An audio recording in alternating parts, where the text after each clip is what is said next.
My wife slept with my best friend. My parents took their side, so I cut them off and watched their perfect world collapse into chaos piece by piece. I'm Nate, 31 years old, and if you had told me a year ago that I'd be airing my dirty laundry online, I'd have laughed in your face. But here we are. My life's been flipped upside down, and I'm still trying to wrap my head around it. This isn't just about a cheating wife. It's about betrayal from all sides. My best friend, my family, the people I thought would always have my back. So, yeah, I think I've seen it all, and I could use some advice.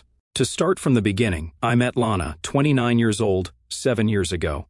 We were at a party thrown by a mutual friend, and I remember feeling so out of place. I'm not the kind of guy who thrives in social settings. Small talk is a nightmare, and I'd much rather be home playing video games or working on random tech projects. But my buddy convinced me to go, saying I needed to get out of my cave. I was hanging out by the snack table, trying to look like I wasn't counting down the minutes until I could leave. When Lana walked in, I swear she had charisma that made everyone in the room want to talk to her. She wasn't just pretty, she had this energy that pulled people in.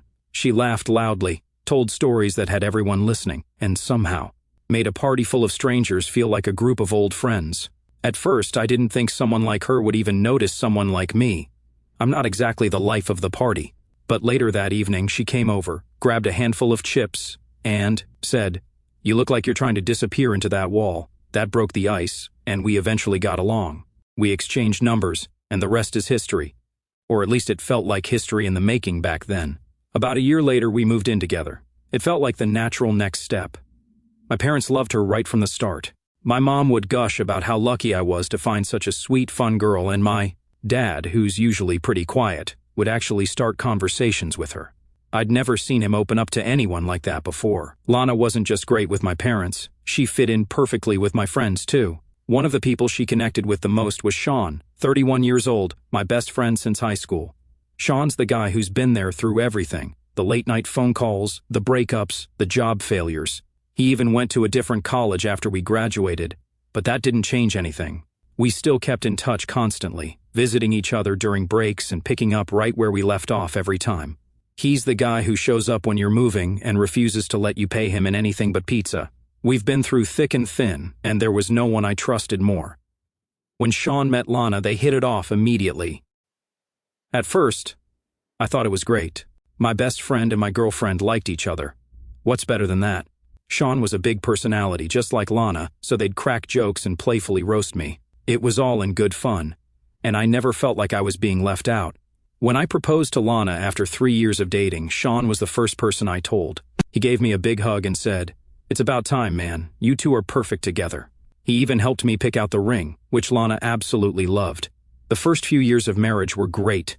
Lana was working at a boutique, and I was grinding away in IT, pulling long hours to make sure we, and my parents too, were financially stable. We didn't have a ton of money, but we made it work. Lana wasn't a fan of her job, though. She'd come home frustrated about difficult customers or long shifts, and eventually, she decided to quit. I supported her decision because I believed in her. She said she wanted to figure out her passion, and I thought, why not? We'll get through this together. Sean was still a big part of my life, too. We didn't hang out as much as we used to because adulting gets in the way, but we still made time for fishing trips and game nights. He was the guy who'd show up at my place with takeout when I was having a rough day. I always felt lucky to have him as a friend. My parents loved him too, especially my dad, who always said Sean was like the son he never had. In a way, it felt like we were one big extended family, which made everything that happened next even more unbearable. For me and Lana, we settled into our routines. She kept herself busy with side projects and hobbies while I worked extra hours to keep things running smoothly. Sean would stop by from time to time, usually when I was home, to hang out or catch a game. But then Sean started stopping by when I wasn't home. At first it was rare, a random afternoon here and there when he was in the neighborhood or needed to grab something he left behind. No big deal. Lana would mention it casually, like, "Oh, Sean came by earlier." At first I chalked it up to coincidence. Maybe he had extra time on his hands, or maybe he just liked hanging out with both of us. It didn't bother me at first, but then his visits started to become a little too regular. 3 times a week became 4, then 5. It wasn't just random drop-ins either. He'd be there when I wasn't home, helping Lana with things I hadn't even agreed to yet. Like one day I came home early from work, our systems went down, and there wasn't much else to do. And there was Sean in the kitchen, fixing a cabinet door that Lana said had been squeaky for months. They didn't hear me at first, so I walked in and said, "Wow, Sean, looks like you're running a side hustle as a handyman." Lana laughed nervously and said, "I didn't think you'd mind," he offered. When did my best friend start offering to do housework for my wife without even mentioning it to me? Don't get me wrong, I'm not the jealous type, but for me, it's just not normal to show up at someone's house several times a week when they're not home. But Sean, he didn't seem to have any problem with it. He brushed off my comment like it was nothing, saying, "Hey man, just trying to keep the place in one piece while you're out there killing it at work." I didn't say anything at the time. I didn't want to make a scene, especially since nothing technically wrong was happening. But I couldn't shake the thought, why is Sean so comfortable hanging out here when I'm not around? Then there were the texts. Lana started spending more time on her phone, laughing at things she wouldn't share with me. When I asked, she'd say, "It's just the group chat with the girls." I believed her at first. Why wouldn't I? But one night, her phone buzzed while she was in the shower. I wasn't snooping. I was literally grabbing it to move it off the edge of the counter. But Sean's name lit up the screen. The preview read, "Haha, you're hilarious. I'll save the date." It wasn't like I caught anything incriminating, but something about the tone felt weird. What date? And why was Sean texting Lana like this? I didn't bring it up because I didn't want to jump to conclusions. But for the first time, I felt uneasy. Then the coincidences started stacking up. Sean always seemed to know when I'd be working late. If I mentioned in our group chat that I'd be stuck at the office, guess who'd show up at my house within the hour? And Lana, she didn't seem to mind at all. If anything, she welcomed him like his visits were the highlight of her day. It started to bother me more than I wanted to admit, not just because Sean was always around, but because of how natural it seemed to them, like they had their own rhythm, their own little bubble I wasn't a part of. The turning point for me was when I started realizing how little I actually knew about what was going on between them. I mean, when was the last time I'd been part of one of their jokes? When had Lana last told me about something funny Sean said instead of texting him back directly? It started eating at me, not in a jealous way, more like a what's really happening here kind of way. I decided to test the waters. One evening, I casually brought up the idea of the three of us hanging out. "Hey, we haven't done a game night together in forever. Why don't we all catch up this weekend? I'll make nachos or something." Lana didn't answer right away. She was scrolling through her phone and barely looked up. "I think Sean's busy this weekend," she said after a pause. I leaned against the counter, crossing my arms. "Oh, yeah? Did he tell you that?" That caught her off guard. She looked up, blinking. "No, I just assumed. He's been working a lot, hasn't he?" Now here's the thing about me. I'm not one to let things slide when they feel off. I wasn't about to let her change the subject without getting to the bottom of it. "Well, I'll ask him," I said casually, pulling out my phone. "If he's free, it'd be good to hang out. It's been a minute since we all did something together." Lana didn't argue, but she didn't seem thrilled either. That night, I called Sean to set up plans. He sounded surprised, but agreed immediately. "Yeah, man, let's do it. I've got nothing going on this weekend. Been meaning to catch up anyway," he said. Interesting, so much for him being busy. When the weekend came around, the vibe was weird. Lana was quieter than usual, and Sean, for all his usual charisma, seemed more reserved too. I was watching both of them closely, trying to pick up on anything out of place, wishing my thoughts were wrong. They exchanged a few quick glances that I couldn't quite decipher. You know, when you're in a group and two people share an inside joke and you're the only one out of the loop? That's exactly what it felt like. Halfway through the night, I asked Sean about work. Just normal guy talk. But before he could answer, Lana chimed in, saying something like, "Oh, he's been killing it lately. So busy with that new project." Sean gave her this sideways look, and I swear it was like a silent shut up. It wasn't even what she said that was weird. It was the way she said it, like she was speaking for him. After Sean left that night, I asked Lana straight up about it. "You two seem pretty close these days," I said, keeping my tone light but direct. She shrugged. "You're imagining things. Sean's your best friend. Why would you even think that?" I dropped it for the moment, but my instincts were screaming that something was going on. I couldn't prove it yet, but I wasn't about to let this slide. I decided to keep watching, keep listening. If something was happening between them, I was going to find out. At first, I told myself to take things slow. I didn't want to jump to conclusions and risk looking like some paranoid husband, but the more I paid attention, the more things didn't add up. It was in the way Lana seemed to light up whenever Sean was around, the way her phone would buzz with messages she always claimed were just the girls, and the way Sean always seemed to know exactly when I wouldn't be home. About a week after our awkward game night, I came home to find Lana sitting on the couch, scrolling through her phone. "Sean dropped by earlier," she said casually, without even looking up. "Oh yeah? What for?" I asked, trying to keep my tone neutral. "He just needed to grab something," she said, brushing it off like it was nothing. But my gut was telling me otherwise. Why did he always need to grab something? What was he leaving behind so often that he had to come over multiple times a week? I decided to call Sean later that night, just to see if his story matched up. "Hey man, Lana said you stopped by earlier. Everything good?" He hesitated for a split second before saying, "Oh yeah, just forgot my sunglasses from last time." That hesitation was all I needed to know something wasn't right. Sean never hesitated. He was the smooth talker, always quick with a joke or a story.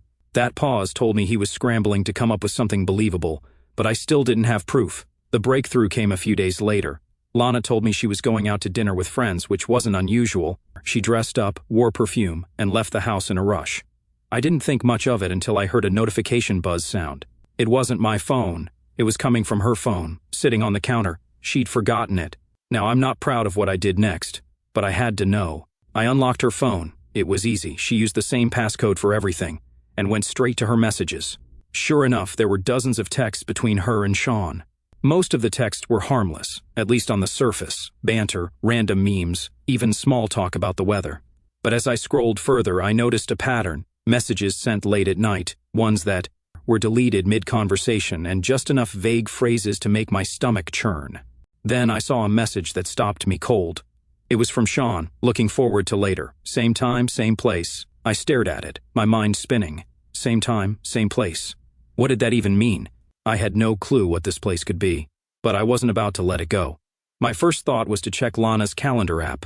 She was meticulous about scheduling, so I figured if they'd been meeting somewhere regularly, there might be a clue.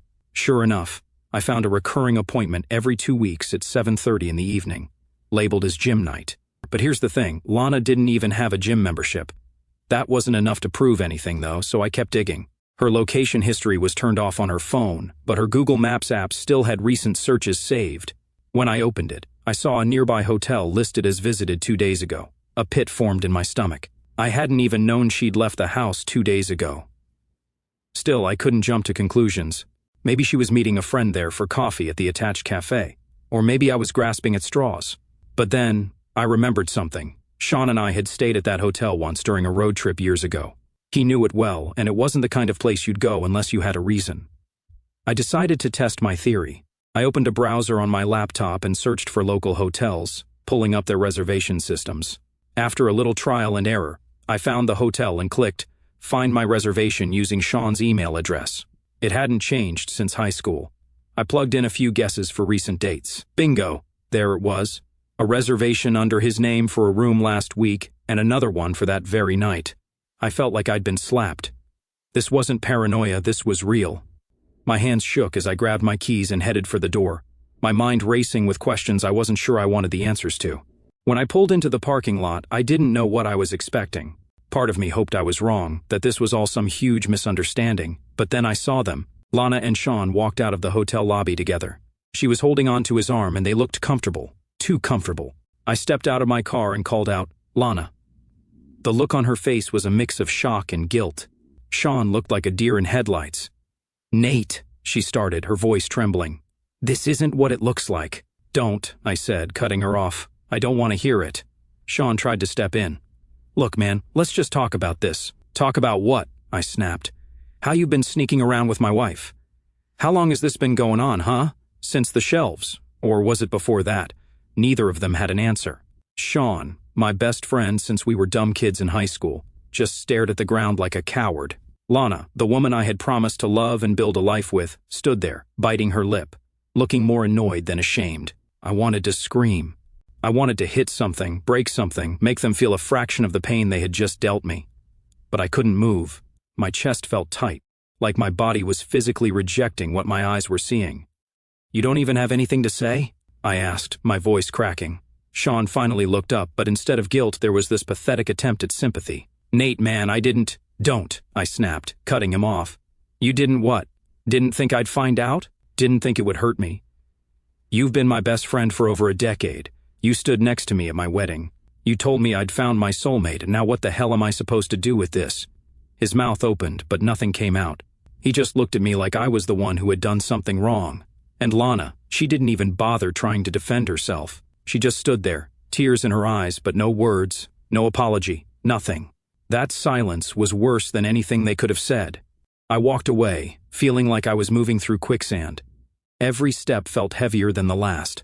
When I got to my car, I gripped the steering wheel so tightly. My entire world had been shattered, not just by my wife, but by the one person I thought would always have my back. The betrayal from Lana hurt, sure, but Sean, that felt like someone had reached inside me and ripped out my heart. I trusted him like a brother. He was the guy who'd seen me at my lowest points, who knew everything about me, my fears, my dreams, all of it. And now I couldn't stop wondering how long he'd been laughing behind my back. I kept replaying every moment over the last few months, trying to figure out where I'd gone wrong. What signs did I miss?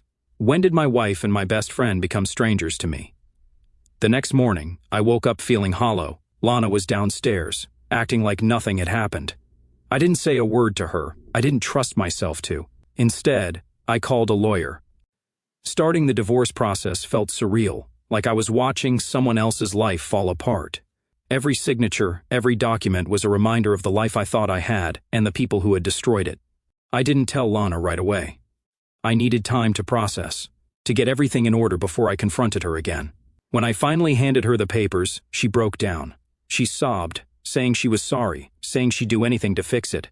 "Nate, please," she begged, grabbing my hand. "We can work through this. I'll cut him off. I'll do whatever it takes. Just don't give up on us." I stared at her as she cried, and instead of feeling sorry for her, I felt disgusted. The woman in front of me wasn't the one I married. She was a stranger, someone who had destroyed everything I cared about. "Save your tears," I said coldly. "You didn't just betray me, Lana. You destroyed my entire life, my marriage, my trust, my friend. Do you even get what you've done?" She tried to grab my hand, sobbing. "Nate, I'll cut him off. I'll fix this. Just give me a chance." I pulled my hand back. "Fix it? You already made your choice and it wasn't me. You chose him, and you don't get to act like there's anything left to save. You wrecked everything." "I'm done," I said before walking away without looking back. I thought that was the end of it. The divorce was messy, but straightforward. I wasn't interested in dragging it out. I just wanted a clean break, and I thought I'd finally started to regain some control. But then I made the mistake of telling my parents. I sat them down, ready to lay everything out, expecting the kind of righteous anger parents are supposed to have when someone hurts their child. I thought they'd be on my side, furious on my behalf. Instead, my mom gave me this sad, almost pitying look. "She must have felt so lonely," she said softly, shaking her head. "You've been working so much, Nate. Maybe she just needed someone to talk to." I froze, staring at her, hoping I'd misheard. "She didn't just talk to him, Mom. She slept with Sean, my best friend." "This isn't a misunderstanding, it's betrayal." Before my mom could respond, my dad jumped in, trying to smooth things over. "Son, marriage is hard. People make mistakes. Are you sure this is worth throwing everything away?" I couldn't believe what I was hearing. "Throwing everything away?" I snapped. "She cheated on me with Sean. You've known him for years. He was like family, and you expect me to just forgive and forget? Do you even understand what you're asking me to do?" They didn't respond. They didn't have to. The look on their faces said it all. They weren't on my side. They weren't going to defend me. For a moment, I stood there in silence, trying to make sense of it all. Then it hit me. "Did Lana come to you?" I asked. My mom hesitated, glancing at my dad before nodding. "She came crying," she admitted softly, like it explained everything. And there it was. Lana had gotten to them first. Of course, she had. I could imagine how it went down. Lana, with her perfect ability to play the victim, showing up at their house with tears streaming down her face. She probably made it seem like the world had turned against her, like she had nowhere else to go. My parents, who had loved her like a daughter from the moment they met her, would have opened their arms without hesitation. "She's so sweet, so thoughtful," my mom always said about Lana. "You're lucky to have her." My dad wasn't much of a talker, but even he once called her a gem. Lana knew exactly how they felt about her, and she used it. She must have spun them a story so convincing they didn't even question it. I could hear her words in my head. "Nate's been so distant. He works all the time, and I felt so alone." Sean was just trying to be supportive, and things got confusing. Lana was good at this. She always knew how to get people on her side, how to make them believe what she wanted them to. She cried the right amount, said the right words, and let my parents fill in the gaps with their own assumptions, and they ate it up. To them, she wasn't a cheating wife. She was the poor, lonely woman who had made a mistake because her husband wasn't emotionally present. And Sean, my parents adored him just as much as they did Lana. Sean had been around my family for years. He was the guy who would show up for family dinners, joke with my dad about football, and compliment my mom's cooking like it was Michelin-starred. He was the good kid, the one they trusted to always do the right thing. There was no way they'd believe he was capable of stabbing me in the back, not unless I had physical evidence to show them. To them, Sean was the golden boy who had probably just been in the wrong place at the wrong time. My dad rubbed his temples, looking uncomfortable. "Nate, you know how much we care about Sean. He's been like a second son to us. Maybe things just got out of hand. Maybe he didn't mean for it to happen." I laughed bitterly, shaking my head. "Didn't mean for it to happen, Dad? They didn't trip and fall into bed together. They planned it. They lied to me for months, and you're sitting here defending them." "Lana didn't tell us all the details," my mom said quickly, as if that excused her loyalty to them. "She just said she made a mistake and felt terrible about it.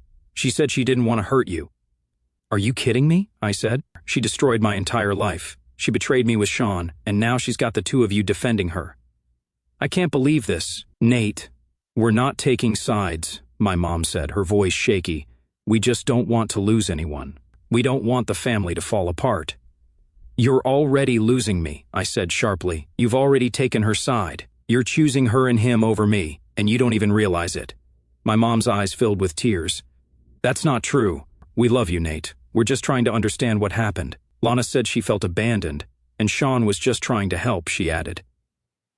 "Stop," I interrupted. "Don't even finish that sentence. If you can sit here and believe anything she says after what she's done, then maybe you never really had my back in the first place."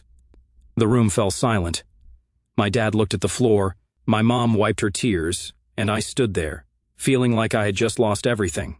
It wasn't just Lana and Sean, it was my parents too. Lana's manipulation had worked perfectly. She turned my parents against me, and now I wasn't just fighting her and Sean, I was fighting my own family.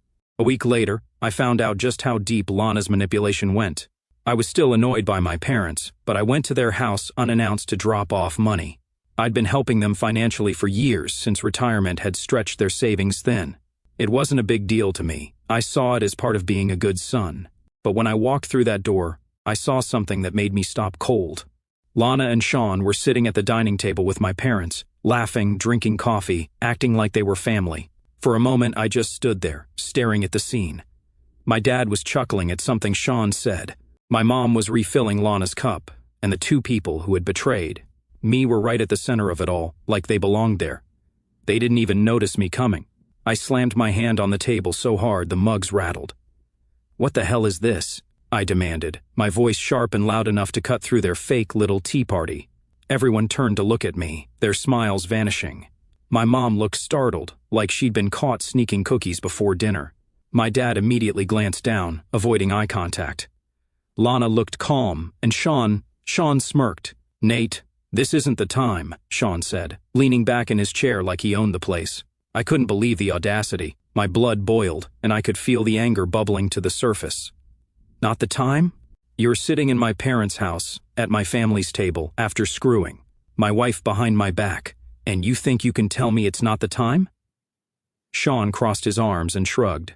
"We're just enjoying ourselves, man. You need to calm down." "Calm down?" He actually said that. I was already shaking with rage, but then he had the nerve to add, "Look, we're family, Nate. You need to stop making this so hard for everyone. This isn't just about you. I lost it." "Family? You think you're part of the family after what you did to me? You don't even deserve to step foot in this house." Lana decided to chime in at this point.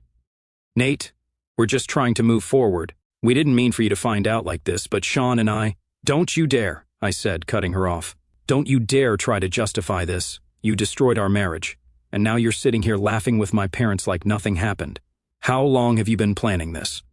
How long have you been sneaking around behind my back?" Sean leaned forward, his smirk disappearing. "Since we were in college," he said, his tone cold and flat. Everything in the room froze. My parents went silent. Even Lana looked at him, startled. "What did you just say?" I asked, my voice low and dangerous. "You heard me," Sean said. "Lana and I were meant to be together. We knew it back in college. We went to the same college, Nate. But you got in the way. You always had to be the hero, didn't you? Always had to take what wasn't yours. I couldn't think. I couldn't breathe. This wasn't just about the betrayal. It was about years of friendship, years of trust, being ripped apart in one sentence. You've got some nerve, I said, my fists clenching at my sides. I gave you everything. I trusted you. You were supposed to be my best friend, and this is how you repay me? Sean stood up, towering over the table. I don't owe you anything, Nate. Lana and I are happy now. You need to grow up and accept it. That was it. I lunged at him, grabbing the front of his shirt and shoving him back against the wall. You think I'm just going to accept this? You think I'm going to sit back while you waltz into my family and act like you belong here? Sean pushed back, his hands gripping my arms. Let go, man. You're just embarrassing yourself.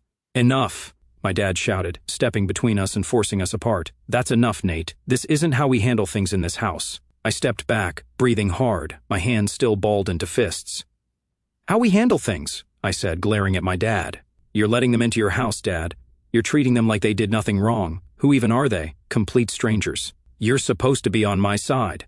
I'm your son, Nate, my mom said, her voice trembling. We're trying to keep the family together. I just lost it at that, and there was no point in arguing anymore. You think this is family? Enjoy your new son and daughter then, because you just lost me. I stormed out of the house, slamming the door behind me. My dad didn't call after me. My mom didn't try to stop me. The only sound was Sean's voice, smug and confident as he said, "He'll get over it." I didn't get over it until I made damn sure he got what he deserved. One thing was crystal clear for me: I was done. Done with Lana, done with Sean, and done with my parents. They'd all made their choices, and now I was going to make mine. When I got home, I opened my laptop and canceled the monthly transfers to my parents' bank account. For years, I'd been helping them out financially, quietly paying bills, making sure they never had to stress about money. I never thought twice about it because they were my parents, and I thought that's what you do for family. But after what I saw at that dinner table, they didn't deserve another dime from me. They could ask Sean since he's now their son. It didn't take long for them to notice. 2 weeks later, I got a call from my mom. I let it go to voicemail. The next day, my dad texted me, "We need to talk." I ignored it. If they wanted to play happy family with Lana and Sean, they could do it without my help. But that wasn't enough. Cutting them off financially was just step one. Then I turned my attention to Sean. The smug bastard thought he'd gotten one over on me, but he underestimated just how much I knew about him. See, Sean wasn't as squeaky clean as he liked to act. Back when we were younger, he'd been involved in some shady business deals. Nothing major, but enough to leave a trail if someone knew where to look. And I knew exactly where to look. I spent a few late nights digging through old files, emails, and conversations. I compiled everything, every shady transaction, every time he'd bent the rules at work, every little skeleton in his closet. Then I sent it all to his boss anonymously. It didn't take long for the fallout to hit. Sean lost his job within a week. The guy who'd smugly told me to get over it was suddenly scrambling to make ends meet. And Lana, she wasn't exactly thrilled about going from cozy dinners with my parents to scraping by on whatever Sean could scrape up. But I wasn't done. I still had access to some shared accounts from when Lana and I were married. Nothing illegal, just little things she'd forgotten to change over. I made sure to lock her out of anything I had control over and canceled every subscription. She freeloaded off of Netflix, Spotify, even her favorite meal delivery service. It was satisfying, absolutely. The final blow came when I reached out to a lawyer friend and had a formal letter drafted demanding that Lana return the few sentimental items she'd taken when she left, stuff that actually mattered to me. She ignored the letter at first, but when she realized I wasn't backing down, she had no choice but to hand them over. By the time I was done, their little fairy tale life was crumbling. Sean couldn't find steady work because his reputation in his industry was shot. Lana was stuck with a man who couldn't even provide for her the way I had. And the best part? My parents started feeling the strain too. When the financial support stopped, reality hit them hard. Their bills started piling up, and the comfortable retirement I'd been subsidizing wasn't so comfortable anymore. It didn't take long before they came knocking. I'll never forget the day my parents showed up at my apartment. My mom looked desperate, my dad exhausted. "Nate," my mom started, her voice shaky, "we're sorry, we didn't mean to hurt you. Can we talk?" I crossed my arms. "Talk about what?" "How you chose Lana and Sean over me. How you laughed with them while they destroyed my life." Tears welled up in her eyes. "We made a mistake. Please, we're family. Don't shut us out." I let out a bitter laugh. "Family? You replaced me with Sean and Lana. Enjoy them. My dad finally spoke. We were wrong. We thought we were keeping the peace, but we lost you instead. I stared at them. You don't get to pick and choose when to support me. You made your choice. Now live with it. They left without another word. And for the first time in weeks, I felt in control. As for Lana and Sean, I haven't heard from them directly, but I know through mutual friends that things aren't going well. Their money problems have only gotten worse, and the stress has started to show. Turns out their so-called perfect connection isn't so perfect when life gets tough. And me? I'm doing just fine. I've cut out the people who had no place in my life and shifted my focus back to myself. I've reclaimed what was mine. And as for the rest of the damage they caused, I'll leave that to karma to handle. Thanks to everyone who followed along and gave me advice. It helped more than I can say.